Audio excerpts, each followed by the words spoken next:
lang umaaray na ang mga motorista sa unang big-time oil price hike ngayong linggo. Pero ang ikalawang bugso ng taas presyo sa produktong petrolyo sa Huwebes abay posibleng hindi na raw matuloy. Live mula sa Mandaluyong, nasa frontline ng balitang yan si Gerard de la Peña. Gerard, anong plano ng mga nakausap mong PUV driver matapos nga itong oil price hike?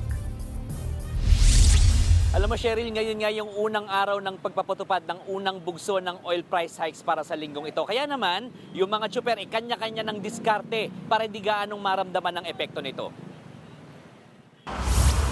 Lunes ng gabi, mahaba na ang pila ng mga sasakyang magpapakarga sa gasoline station na ito. Nagpa-full tank na ang ilan dahil sa malakihang taas presyo sa produktong petrolyo. Ang taxi driver na si Alex, napakamot ulo na lang sa laki ng itataas ng diesel. Ba't na sobrang taas? Grabe naman yan. 5 piso. Ang kukunin yun.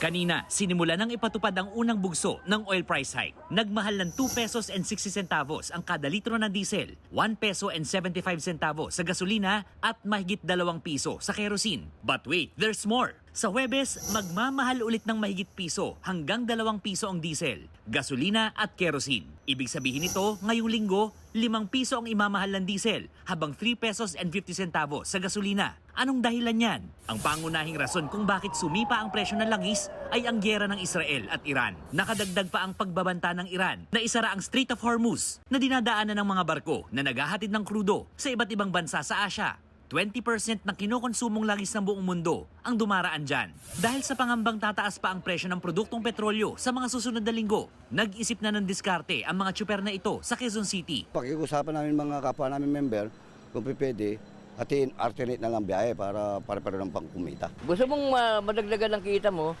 magpagabi ka, habaan mo oras mo. Doon na namin kukunin yung dagdag.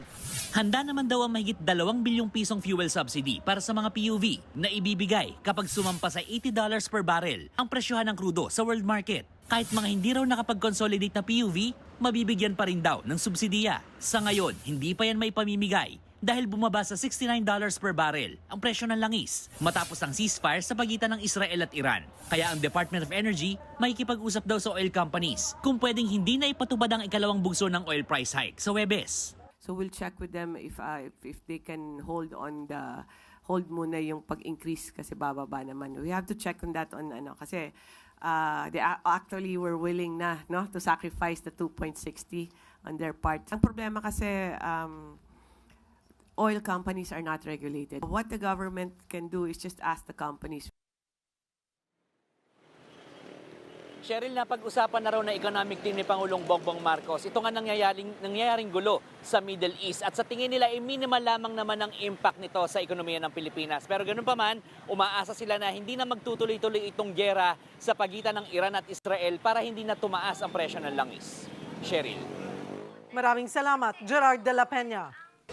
Mga kapatid, Cheryl Cosim po, huwag maging huli at maging una sa lahat sa balitaan.